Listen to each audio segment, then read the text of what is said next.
What changed your mind on Trump? When I was in prison, I remember having a conversation with my dad, and I told him that he absolutely needed to vote for Trump. Trump is anti-establishment. He's going to drain the swamp. He is the person that we need right now in office. And my dad laughed at me, and he said, Trump is the epitome of everything that is wrong with this nation. He is a billionaire with a golden toilet that is somehow convinced the working class people that he is relatable to them. And we've even found out that that is a lie. The man has been inflating his wealth for decades just so he could get on the Forbes 400 list. Everything he tells us is a lie. But ultimately, I read books. Now, initially, when I read these books, it was not with the intention of becoming educated or switching sides. It was the intention of being well-versed in the debate whenever I had to defend Trump or become a Trump or Republican apologist. And in that process, I read a book by Michelle Alexander called The New Jim Crow, and it forever changed my mind and perspective. And this stat right here absolutely blew my mind. 1 in 3 black males carry a convicted felon label. Yes, you heard that number correctly. 1 in 3 black males carry a convicted felon label. And the Republican response to any stats on crime concerning black people has always been, well, just don't commit crimes. Accept personal accountability for your actions. It's the culture. It's the fatherless homes. But the one thing Republicans will never admit that it is, systemic racism. And if systemic racism doesn't exist, then that just means black males are inherently evil with the proclivity to commit crime.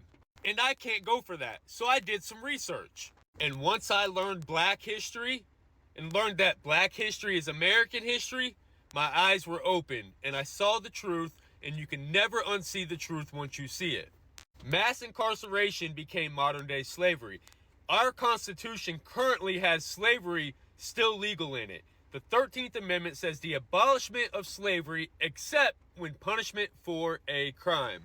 Slave labor was such an integral part of the economy, particularly the Southern economy, that once slavery was abolished, the economy was going to collapse. We had the 1866 Civil Rights Act, which was supposed to ensure that black people could enter into contracts, sue or be sued, own, sell, purchase, lease property.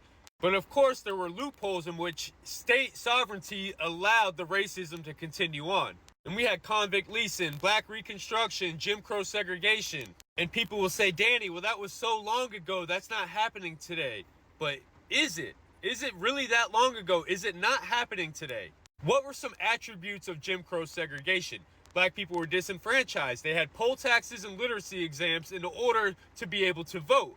Although most white people would not give them the education, nor did they have the money to pay.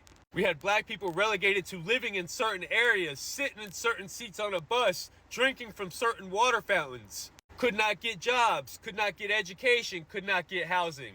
Well, right now in 2023, what group of people can you still legally do that to? Convicted felons. Now, do you think it's a coincidence that 1 in 3 black males carry a convicted felon label? I think not. Then I became a convicted felon myself, and I saw it firsthand. I got a small glimpse into what black people have been dealing with for centuries for none other than being black. I saw how hard it was for me to get a job, to get housing, to just basically survive and live day to day. And that's when it hit me. I realized that I was voting or supporting a party against my best interest because that party doesn't even want me to vote. Make no mistake about it, the Republican Party of law and order is all about the prison industrial complex. They are the masterminds behind mass incarceration. They are the back the blue crowd because they know it props up the economy. They're the ones criminalizing mental health and substance abuse. They're criminalizing poverty.